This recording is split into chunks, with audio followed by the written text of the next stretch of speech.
जय हिंद दोस्तों। आपका स्वागत है अपने यूट्यूब चैनल सृष्टि क्लासेस में। दोस्त, आज हम देखेंगे प्रकाश के परावर्तन का वेरी इम्पोर्टेंट क्वेश्चन, जो कि आपके 2025 के एग्जाम में बहुत ही ज़्यादा इम्पोर्टेंट होने वाला है। तो चलिए हम इस वीडियो को स्टार्ट करते हैं। और गोलीय दर्पण का परावर्तक पृष्ठ, गोलीय दर्पण का परावर्तक पृष्ठ के वृत्ताकार सीमा रेखा का व्यास क्या कहलाता है दोस्तों? देखिए 2018 में पूछा हुआ है। क्या कहलाता है? तो वक्रता त्रिज्या कहलाता है। दूसरा है दंत विशेषज्ञ किस किस दर्पण का उपयोग मरीजों को दांत का बड़ा प्रतिबिंब देखने के लिए करता है? जो डॉक्टर जो होते हैं ये मरीजों का दांत को देखने के लिए किस दर्पण का उपयोग करते हैं दोस्तों? तो किस दर्पण का उपयोग करते हैं? अवतल दर्पण का उपयोग करते हैं। फिर कह रहा है यदि किसी बिंब का प्रतिबिंब आवर्धन ऋणात्मक है तो उस प्रतिबिंब की प्रकृति क्या होगी? बताइए दोस्तों, यदि किसी बिंब की प्रतिबिंब के आवर्धन ऋणात्मक है तो उस प्रतिबिंब की प्रकृति क्या होगी? तो क्या हो जाएगी दोस्तों? वास्तविक और सीधा। यहाँ से क्या कह रहा है क्वेश्चन? परावर्तन कोण के नियम को निर्धारित करता है। आप लोग जानते हैं दोस्त कि प्रकाश के परावर्तन के दो नियम होता है। कौन कौन सा? एक पहला नियम होता है कि आपतित किरण अब परावर्तित किरण आपतन बिंदु पर डाला या विलंब तीनों एक ही तल में होता है। दूसरा नियम होता है कि आपतन कोण परावर्तन कोण के बराबर होता है। तो हमारा यहाँ से आंसर क्या हो जाएगा? ए नंबर आंसर हो जाएगा। फिर हवा या निर्वात में प्रकाश की चाल होती है। हवा या निर्वात में प्रकाश की चाल कितनी होती है? 3 × 10⁸ मीटर प्रति सेकंड होती है दोस्तों। फिर नेक्स्ट क्वेश्चन देखते हैं। प्रकाश तरंग उदाहरण है। प्रकाश तरंग किसका उदाहरण है? तो किसका उदाहरण है? प्रकाश विद्युत चुंबकीय तरंग का उदाहरण है। नेक्स्ट क्वेश्चन, प्रकाश के परावर्तन के कितने नियम होते हैं? देखिए दोस्त, कितने बार क्वेश्चन पूछा हुआ है ये क्वेश्चन, रिपीटेड क्वेश्चन है। प्रकाश के परावर्तन के कितने नियम होते हैं? तो प्रकाश के परावर्तन के कुल कितने नियम होते हैं? तो 2 नियम होते हैं। नेक्स्ट क्वेश्चन, किस दर्पण में बड़ा प्रतिबिंब बनता है? कौन सा वो दर्पण है जिसमें वस्तु का बड़ा प्रतिबिंब बनता है? तो कौन सा है वो दोस्तों? तो अवतल दर्पण है। उत्तल दर्पण में वस्तु का छोटा प्रतिबिंब बनता है। इसमें वस्तु का क्या बनता है? छोटा प्रतिबिंब।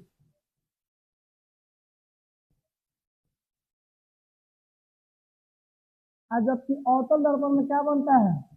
बड़ा प्रतिबिंब बनता है।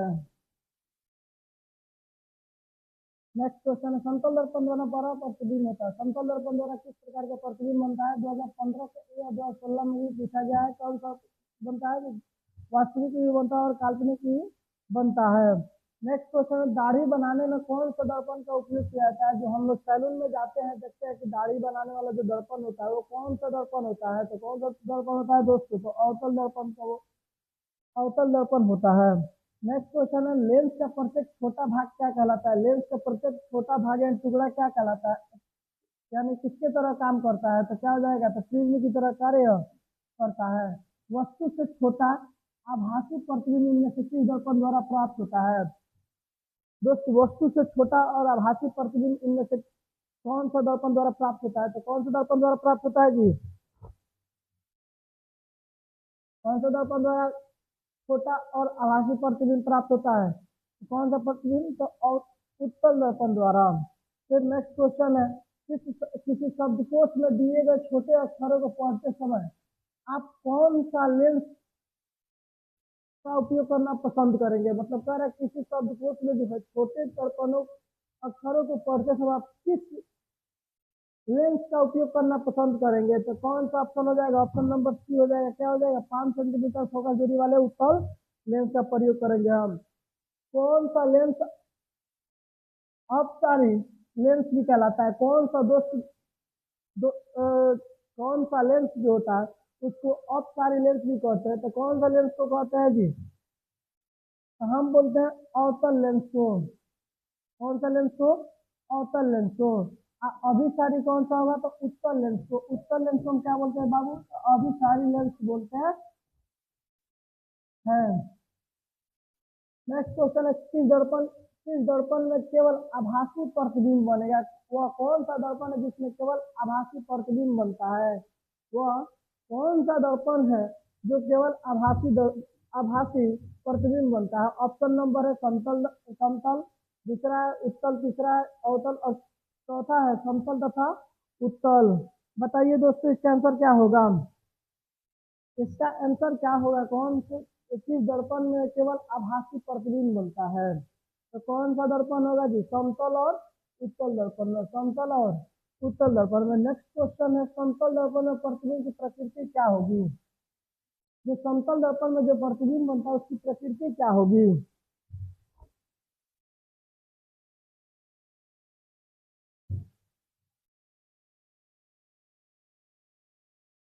समतल दर्पण में प्रतिबिंब की प्रकृति क्या होगी? बताइए। तो आभासी और बराबर, आभासी और बराबर। किसी वस्तु का आवर्धित काल्पनिक प्रतिबिंब बनता है। किसी वस्तु का आवर्धित काल्पनिक प्रतिबिंब किसमें बनता है? आवर्धित मतलब समझ रहे हैं, बड़ा प्रतिबिंब और काल्पनिक किसमें बनता है? तो किसमें बनता है जी? अवतल दर्पण में, अवतल दर्पण में। नेक्स्ट क्वेश्चन है, उत्तल दर्पण से प्रतिबिंब सदैव बनता है। उत्तल दर्पण जो होता है उसमें प्रतिबिंब कैसा बनता है? उत्तल दर्पण में सदैव प्रतिबिंब बनता है। देखिए दोस्तों, ऑप्शन नंबर है वक्रता केंद्र तथा फोकस दूरी के बीच, वक्रता केंद्र तथा अनंत के बीच, ध्रुव तथा फोकस के बीच, और कहीं भी बन सकता है। तो इसका आंसर क्या हो जाएगा जी? इसका आंसर क्या होगा? उत्तल दर्पण में, उत्तल दर्पण से प्रतिबिंब सदैव बनता है। तो कैसे बनता है? ध्रुव तथा फोकस के बीच बनता है। कहाँ बनता है जी? ध्रुव तथा फोकस के बीच बनता है। नेक्स्ट क्वेश्चन है, किसी वस्तु को हम तभी देख पाते हैं जब वह वस्तु प्रकाश को क्या कर लेती है? किसी भी वस्तु को हम तब देख पाते हैं जब वो वस्तु क्या प्रकाश को क्या कर पाती है? तो प्रकाश को परावर्तित कर पाती है। प्रकाश को परावर्तित करती है तो हमें क्या, वह वस्तु हमें देखने की अनुभूति प्राप्त होती है, देखते हैं। नेक्स्ट क्वेश्चन है, अवतल दर्पण के फोकस से चलती किरणें परावर्तन के बाद, अवतल दर्पण के फोकस से चलते हुए किरणों का परावर्तन के बाद कहाँ से गुजरती है जी?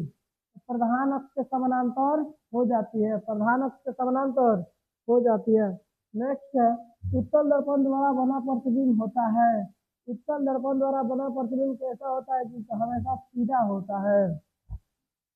नेक्स्ट क्वेश्चन है, एक गोलीय दर्पण द्वारा बना प्रतिबिंब आवर्धन, प्रतिबिंब का आवर्धन ऋणात्मक हो तो प्राप्त प्रतिबिंब होगा।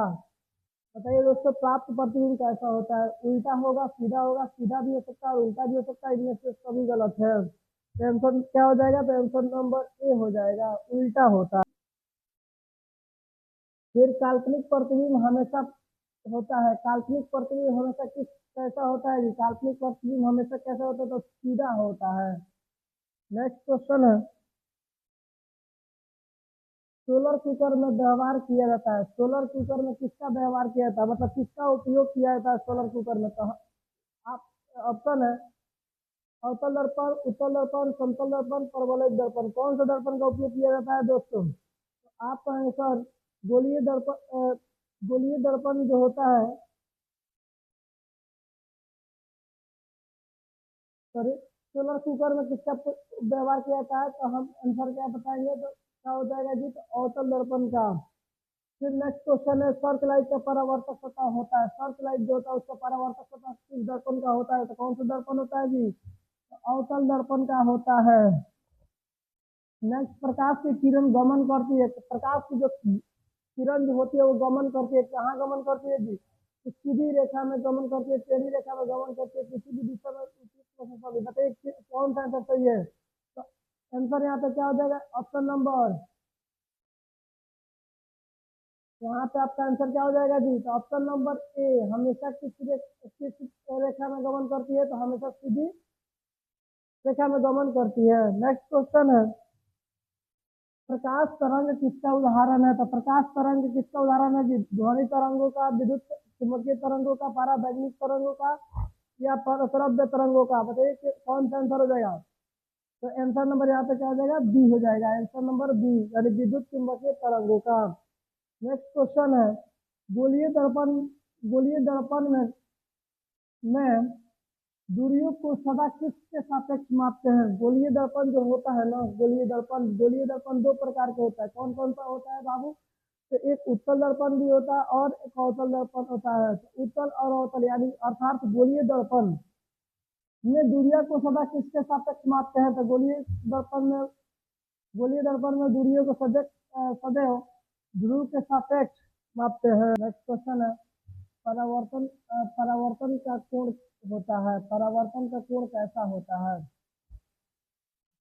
परावर्तन का कोण होता है, ऑप्शन नंबर आंसर इसका क्या हो जाएगा? तो परावर्तित किरण और दर्पण की सतह के बीच खींचे गए अभिलंब के बीच होता है। नेक्स्ट क्वेश्चन, कौन सा लेंस ऑफ लेंस कहलाता है? तो कौन सा लेंस ऑफ लेंस कहलाता है जी? तो अवतल लेंस को ऑफ लेंस कहते हैं, इसको अभिसारी लेंस भी कहते हैं। अभिसारी लेंस। नेक्स्ट, एक उत्तल लेंस की फोकस दूरी 20 सेंटीमीटर है, तो लेंस की क्षमता क्या होगी? एक उत्तल लेंस है, उसकी फोकस दूरी कितनी सेंटीमीटर है? 20 सेंटीमीटर। तो उसकी क्षमता क्या होगी? तब प्लस में 5 डायोप्टर हो जाएगी, हो जाएगी। नेक्स्ट, दर्पण सूत्र है। दर्पण सूत्र हुआ, बताइए आंसर इसका क्या हो जाएगा? दर्पण सूत्र है, इसका आंसर क्या होगा? तो 1/v प्लस 1/u बराबर 1/f होता है दर्पण सूत्र। तो देखिए ऑप्शन नंबर कहाँ है? ये ऑप्शन नंबर हमको दिखाई दे रहा है क्या कि ए में भी है और बी में भी है, डी में भी है, ए में भी है। यानी ऑप्शन यहाँ पे सेलेक्ट गलत हुआ है, यहाँ पे माइनस होगा, तो अब आपका आंसर क्या हो जाएगा? डी हो जाएगा। या यहाँ माइनस होगा तो ऑप्शन आपका क्या हो जाएगा? ए हो जाएगा। नेक्स्ट क्वेश्चन है, लेंस में मुख्य फोकस की संख्या कितनी होती है? जो लेंस होती है, लेंस में मुख्य फोकस की संख्या कितनी होती है? तो लेंस में मुख्य फोकस की संख्या कितनी होती है? तो 2 होती है। नेक्स्ट क्वेश्चन है, किस लेंस के द्वारा सिर्फ काल्पनिक प्रतिबिंब बनता है? वह कौन सा लेंस है जिसके द्वारा केवल काल्पनिक प्रतिबिंब ही क्या होता है जी? बनता है। वो कौन सा लेंस है जिसमें केवल काल्पनिक प्रतिबिंब बनता है? तो कौन सा लेंस है जी? तो अवतल लेंस है। नेक्स्ट, एक उत्तल लेंस होता है। एक उत्तल लेंस क्या होता है? उत्तल लेंस का कुछ फिगर इस प्रकार से होता है, यही उत्तल लेंस होता है। तो इसमें किनारे का भाग पतला तथा बीच का भाग मोटा होता है, यानी सभी ऑप्शन नंबर है सभी जगह समान मोटाई होता है, जबकि गलत है। बी नंबर है बीच की अपेक्षा किनारों पर मोटा होता है, ये भी गलत है। किनारों की अपेक्षा बीच में मोटा होता है। देख रहे किनारों की अपेक्षा बीच में मोटा है या नहीं है? तो ऑप्शन नंबर हमारा क्या हो जाएगा? सी हो जाएगा। आइए हम देखते हैं 40 नंबर क्वेश्चन। कह रहा है पानी से भरी बाल्टी में सभी जगह, सॉरी, पानी से भरी बाल्टी की गहराई कम मालूम पड़ने के कारण क्या है? जो जो भी है, पानी से जो भरा हुआ बाल्टी होता है उसमें गहराई क्या होता है? कम मालूम पड़ने का कारण क्या है? तो कम मालूम पड़ने के कारण क्या है जी? प्रकाश का अपवर्तन के कारण होता है, प्रकाश के अपवर्तन के कारण होता है। नेक्स्ट क्वेश्चन है, सघन माध्यम से विरल माध्यम में प्रवेश करने पर आपतन कोण में क्या संबंध है? सघन माध्यम से जब विरल माध्यम में प्रकाश प्रवेश करती है तो आपतन कोण में क्या संबंध है? आंसर बताइए क्या होगा दोस्तों? तो आपतन कोण बड़ा होता है। आपतन कोण क्या होता है जी? बड़ा होता है। फिर नेक्स्ट क्वेश्चन है आपका, निम्न में से किसका उपयोग लेंस के बनाने में नहीं किया जाता है? निम्न मतलब ये कौन सा पदार्थ है जिसका प्रयोग लेंस में नहीं किया जाता है? प्लास्टिक का, मिट्टी का, पानी का, कांच का, इनकी सभी में से ऑप्शन कौन सा हो जाएगा सही? तो कौन सा होगा? मिट्टी का। मिट्टी का प्रयोग लेंस बनाने में नहीं किया जाता है दोस्तों। नेक्स्ट क्वेश्चन है, सरल सूक्ष्मदर्शी में किसका उपयोग होता है? जो सरल सूक्ष्मदर्शी होती है उसमें किसका उपयोग होता है? तो किस लेंस का उपयोग होता है जी? उत्तल लेंस का होता है। नेक्स्ट क्वेश्चन है, उत्तल लेंस क्या है? यानी उत्तल लेंस में होता है, सॉरी दोस्तों, उत्तल लेंस बताइए, उत्तल लेंस इसमें से कौन सा ऑप्शन सही हो जाएगा जी? अभी कुछ देर पहले देखे, ऑप्शन नंबर है किनारों की अपेक्षा बीच में मोटा होता है, बीच की अपेक्षा किनारों पर मोटा होता है। इसकी मोटाई सभी जगह समान होती है। डी नंबर इनमें से कोई नहीं। ऑप्शन नंबर क्या हो जाएगा? ऑप्शन नंबर ए हो जाएगा। किनारों की अपेक्षा बीच में मोटा होता है। नेक्स्ट क्वेश्चन है, सूर्यास्त के समय क्षितिज रेखा के नीचे चले जाने पर सूर्य कुछ समय तक दिखाई देता है, इसका क्या कारण है? यानी कह रहा है जब सूर्यास्त होता है, यानी जब सूर्य का जब अर्थ अस्त होता है, मतलब सूर्य जब डूबता है, तो क्षितिज रेखा के नीचे चले जाने पर सूर्य कुछ समय तक दिखाई देता है, इसका मुख्य कारण क्या है? इसका मुख्य कारण क्या है? तो प्रकाश का अपवर्तन के कारण होता है ऐसा। नेक्स्ट क्वेश्चन है, किस लेंस द्वारा केवल काल्पनिक या आभासी प्रतिबिंब बनता है? वह कौन सा लेंस है? वह कौन सा लेंस है जिसका केवल केवल काल्पनिक काल्पनिक यानी आभासी प्रतिबिंब बनता है? कौन सा दर्पण है जी? तो ऑप्शन नंबर इसका हो जाएगा ए हो जाएगा, अवतल लेंस द्वारा। फिर उत्तल लेंस को डैश लेंस भी कहा जाता है। उत्तल लेंस को अभिसारी लेंस कहा जाता है। अपसारी बोलते हैं अवतल लेंस को।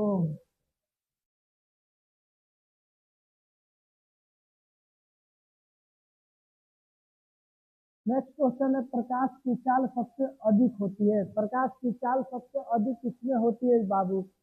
बताइए आप लोग। ऑप्शन नंबर है कांच में, वायु में, शून्य यानी निर्वात में, और इनमें से कोई नहीं। तो शून्य यानी निर्वात में होती है, निर्वात में होती है। नेक्स्ट क्वेश्चन है, स्नेल का नियम होता है। स्नेल का नियम क्या होता है? म्यू बराबर साइन आई बट्टा साइन आर होता है। साइन आई बट्टा साइन आर होता है। म्यू बराबर साइन आई बट्टा साइन आर होता है।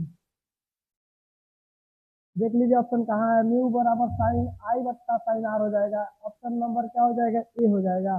नेक्स्ट क्वेश्चन है, आभासी प्रतिबिंब का निर्माण होता है। आभासी जो प्रतिबिंब होता है उसका निर्माण कहाँ होता है? आभासी प्रतिबिंब का निर्माण कहाँ होता है? ऑप्शन नंबर है केवल उत्तल लेंस में। ऑप्शन नंबर बी है केवल अवतल लेंस में। ऑप्शन नंबर सी है दोनों में। ऑप्शन नंबर डी है इनमें से कोई नहीं। तो क्या हो जाएगा हमारा जी? उत्तल लेंस में। लेंस की क्षमता P बराबर होती है। तो P बराबर क्या होती है जो अब P बराबर होती है 1/f होती है। ऑप्शन नंबर क्या हो जाएगा? ऑप्शन नंबर हो जाएगा डी। लेंस की क्षमता का ऐसे मात्रक क्या होता है? मीटर होता है, मीटर प्रति सेकंड होता है, न्यूटन होता है या डायोप्टर होता है? बताइए दोस्तों, सही आंसर क्या हो जाएगा? तो सही आंसर क्या होगा इसका? डायोप्टर होता है। लेंस की क्षमता का ऐसे मात्रक क्या होता है? डायोप्टर होता है। नेक्स्ट क्वेश्चन, लेंस का प्रत्येक छोटा भाग किसके तरह होता है जी? लेंस का प्रत्येक छोटा भाग किसके तरह होता है? लेंस का प्रत्येक छोटा भाग किसके तरह होता है? तो प्रिज्म की तरह होता है, प्रिज्म की तरह होता है।